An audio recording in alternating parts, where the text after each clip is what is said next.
Here's another good one that I have talked about in the past, the community of Chapleau, who have a beautiful community center. Here's the kicker.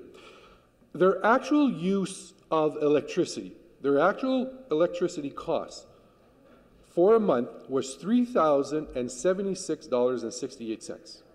So added to that is the transfer discount, the delivery charges, the regulatory charges, the debt retirement, the global adjustment, and the HST. Guess how much their hydro bill was? So the usage, and I want to be clear on these numbers, was $3,076.68. You know what their bill was at the end of the month? $26,156. How the heck can a community continue to provide those services or that type of infrastructure when you're getting those types of bills? If we're not going to address the root cause of what our hydro problem is causing us, then we're putting a Band-Aid on the solution that this government is putting forward. Brad Lundquist from Wet River, electrician. I actually remember working with him up in Wet River when I was up in those areas. He said, Mike, the meter has been turned off on my home. I'm not there. It's done. And he gets an electricity. Wait, so mid-peak, there was 0 kilowatts. Off-peak, there was 0 kilowatts. Total consumption, 0 kilowatts. But it's charged $118.34 for 0 consumption. Again, we're not fixing the root cause of what the problems are. And there's another one that I wanted to highlight is a Taylor sawmill on Manitoulin Island, which is situated on Chiging First Nation. Again, they were looking at cutting their costs. They did everything they possibly could do. They have roughly, at one time at their high peak, had 25 employees. Again, I reported to the House a couple of years ago. As we were debating this, they were down to 12. We did everything to look at trying to find some energy. I remember having worked with the then previous the minister and say, come on, there's got to be something that we can do. And the only advice that was given to them is, well, we'll send out one of our technical guys, maybe he can come up with a suggestion. And the suggestion was, well, guess what? Since you can't pay your hydro bill, or you're having difficulty paying your hydro bills, you should look at investing $160,000 to $180,000 into your business in order to get some capacitors, which in maybe 6 to 8 months from now, you'll be able to qualify for a particular program, but at this point in time, there's nothing that we can do for you. Again, we're not fixing the root causes of what is creating the generation. And some of the things that we can be doing, or we should be looking at doing, should be looking at time of use. Time of use. Why can't we eliminate that time of use? The delivery charges. And I'm looking across to my friend who was looking for suggestions, is those are very easy fixes that we could apply.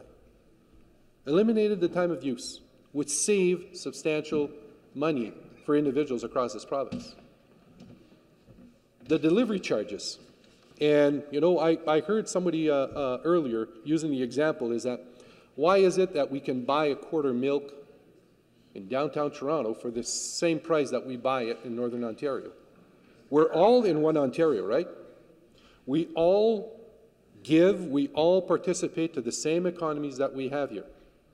And I know the minister understands the point that I'm going to be raising is that there are many communities in his area that are paying higher delivery charges because of the distance they are from away from the grid, from where the power is being produced, because of the transmission lines that get there.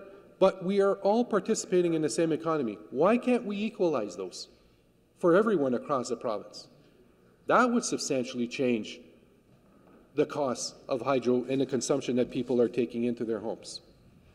And here's something, and I know this government is going to find it radical, because I've been accused of being a radical by this government. Why not buy back one of our biggest assets that we've had that generated revenues for all of our services, for our schools, for our programs that we need to deliver? We're arguing, we are fighting back and forth, tooth and nail, over a lot of the questions as to where do we find the dollars that we need for our families, our education system, for kids who need services that are affected by autism. Well, there's one of the tools that we could have. Yes, have that long-term vision, not that 4-year vision of what can I do today over the course of the next year or two so that it looks like a nice shiny object that in 4 years from now I'll be able to go knock on the doors and say, this is what I've done. Let's really challenge ourselves and look at having that long-term vision of fixing the mess that we have with our hydro system. You know, that's the challenging questions that we need to put to ourselves each and every day in this home, is having that foresight, having the vision of really fixing the mess that is here with the hydro system. And wouldn't it be a fantastic idea to return that once gem that we had as an asset, get the revenues that come in from it, put those revenues towards our schools, put those revenues towards our healthcare system, put those revenues towards the infrastructure, our roads, instead of letting it go to the private sector where profit is being absorbed and those dollars not coming back in the pockets. Now, I'm looking down at our pages, and I'm hoping that by the time you get into these seats, we will have wised up to what we need to do in order to change our path as far as what we're doing in this province in regards to getting rid of our assets. And unfortunately, with this government, I see more privatization that is happening, which means less of those dollars are going to go into your classrooms, less of those dollars are going to go into the recreation facilities that you use, less of those dollars are going to be going into the infrastructure that you need to either drive on or walk into. Less and less is going to go to it, and more of those dollars are going to go to profit. And if I'm hoping in the time that I'm here, I can substantially make a difference and change the path of this government.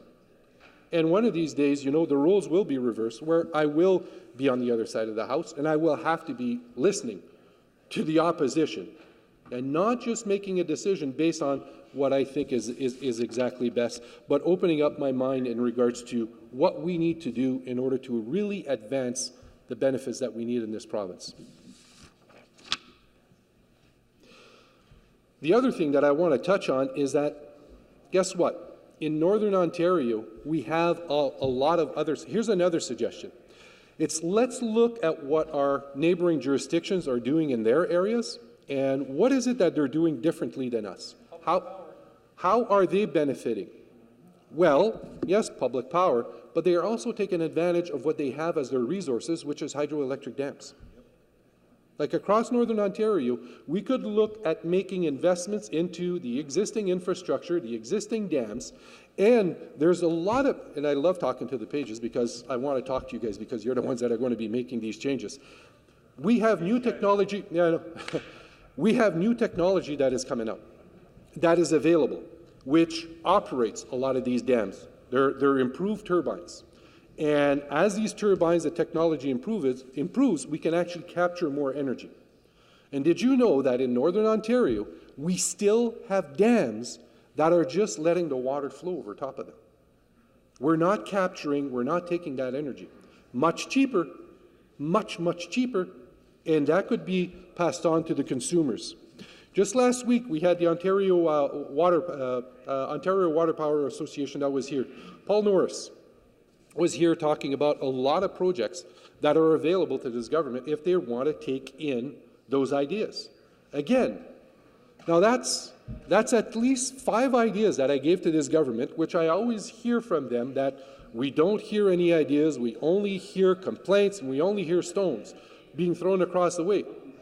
But these are very simple things that we can do that will make a significant impact on changing hydro rates for consumers in Ontario. But you know what's missing? I'll tell you what's missing. The will.